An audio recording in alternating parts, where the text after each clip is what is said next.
ومعنا من الكويت حيث تقام هذه المباراة مفاد العربية الزميل أحمد الرايقي. أحمد، مساء الخير، أهلا بك معنا. وكيف تبدو الصورة أحمد بعد هذا الفوز الثمين للأخضر السعودي؟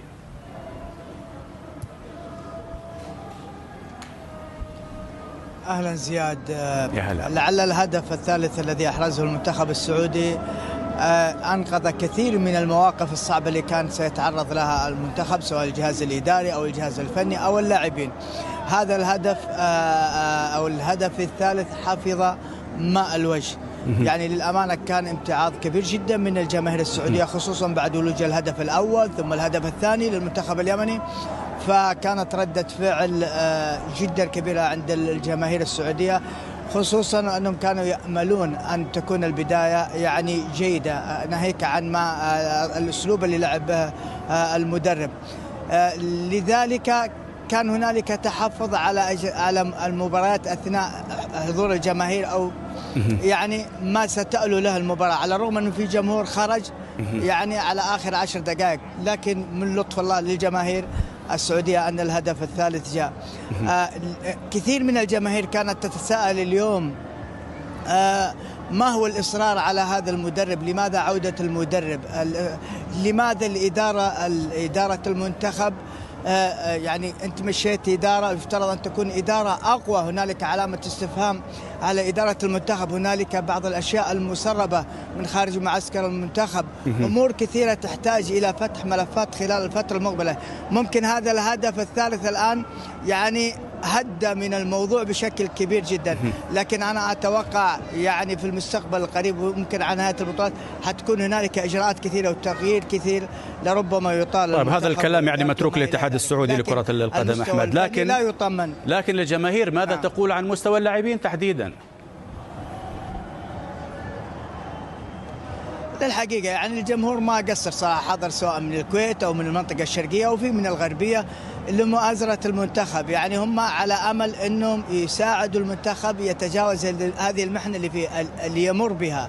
تمام، غير راضين بتاتا عن المستويات اللي يؤديها المنتخب. يعني أنت الآن عندك أقوى دوري عربي، أقوى دوري يعني من أقوى الدوريات الآسيوية على مستوى العالم، يعني تعتبر من العاشر على مستوى العالم كقوة دوري، كقوة تسويقية، يعني وتطلع بالمستوى، تظهر بالمستوى هذا في كاس الخليج اللي الناس تنظر لك انك انت تجيب هذه الكاس. يعني احنا ما نقول الامال، لكن نقول يعني كانوا ينظرون لك انك تطلع بهذا المستوى من البدايه، يعني تعطيهم الثقه، تجدد الثقة فيهم وفي جهازك الإداري واللاعبين، لا سيما وأنه يعني وراك تصفيات مهمة جدا، الناس تنظر إلى ما هو أبعد، خصوصا بظل الدعم الكبير الذي تحظى به الكرة السعودية.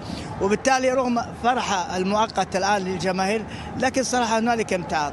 لكن خلينا نقول اليوم نفرح بهذا الفوز الذي يعني أعطانا شوية يعني راحة نفسية إلى حد ما. يعني على الأقل اليوم الناس تسهر في المباركية وفي الأماكن السياحية في الكويت، وهي إلى حد ما يعني في شيء فرحها.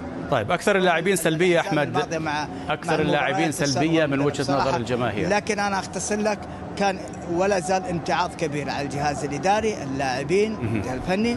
هنالك أوراق الجماهير تطالب أن تراجع بشكل كبير جدا، يعني سواء على الجهاز الفني أو الإداري.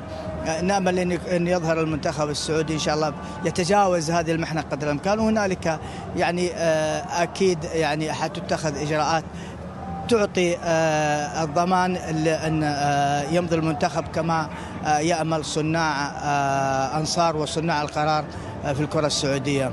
طيب أحمد، سألتك عن أكثر اللاعبين سلبية من وجهة نظر الجماهير السعودية.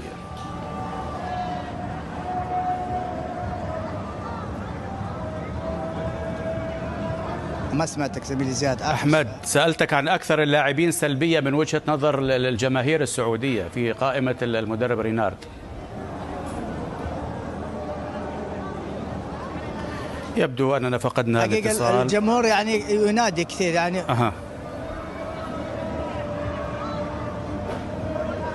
إذن من الكويت مفاد العربية زميل أحمد الرايقي، شكرا جزيلا لك على هذه المشاركة. شكرا يا أحمد.